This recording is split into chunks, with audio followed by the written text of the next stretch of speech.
정부가 소상공인 부채 탕감 방안을 또 발표합니다. 당장 이달 말 구체적인 지원 방안이 나올 예정인데요. 오늘 영상에서는 최근 공식 회의에서 확인된 팩트만 짚어드리고 사장님들이 실제 탕감 대상자가 될 수 있을지 판가름할 네 가지 핵심 체크 포인트를 빠르게 정리해 드리겠습니다. 특히 마지막 네 번째 기준은 내 빚이 탕감될 수 있을지를 결정짓는 가장 중요한 변수이니 반드시 끝까지 시청하시고 며칠 뒤 나올 발표에 대비하시기 바랍니다. 이번 부채 탕감 논의가 주목받는 이유는 8월 25일 하루 동안 두 개의 주요 공식 회의에서 같은 방향이 재확인된 셈이기 때문입니다. 먼저 당정협의회에서는 2027년도 예산을 논의하며 코로나19 피해 소상공인 대상 채무 탕감을 언급했습니다. 같은 날 국무회의에서도 소상공인과 서민을 위한 취약차주 지원 방안이 곧 나온다며 사장님들이 부담 경감에 총력을 다하겠다고 채무조정 활성화 방침을 공식화했습니다. 즉, 구체적인 방안을 내놓겠다는 정부 의지는 분명해진 겁니다. 하지만 우려의 목소리도 있는데요. 빚을 성실하게 갚아온 분들과의 형평성 문제와 도덕적 해이 논란입니다. 때문에 정부는 빚의 성격을 깐깐하게 구분할 수밖에 없습니다.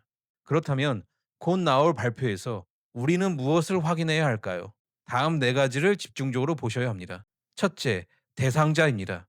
현재 코로나19 피해 이후 아직 회복하지 못한 소상공인이 유력한데요. 기존 정책 자금을 받았으나 여전히 경영난을 겪는 분들이 1순위가 될 가능성이 높습니다. 둘째, 탕감 규모입니다. 단순히 상환 기간만 늘려주는 연장에 그칠지, 이자를 감면해 주는지, 아니면 원금 자체를 깎아주는 방식일지 구체적인 지원 수준을 확인해야 합니다. 셋째, 채무의 범위입니다.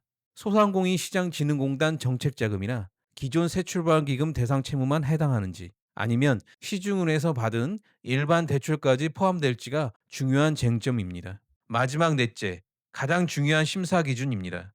이번 방안은 기존 제도에서 혜택을 못 받던 분들까지 지원 대상을 넓히겠다는 건데요.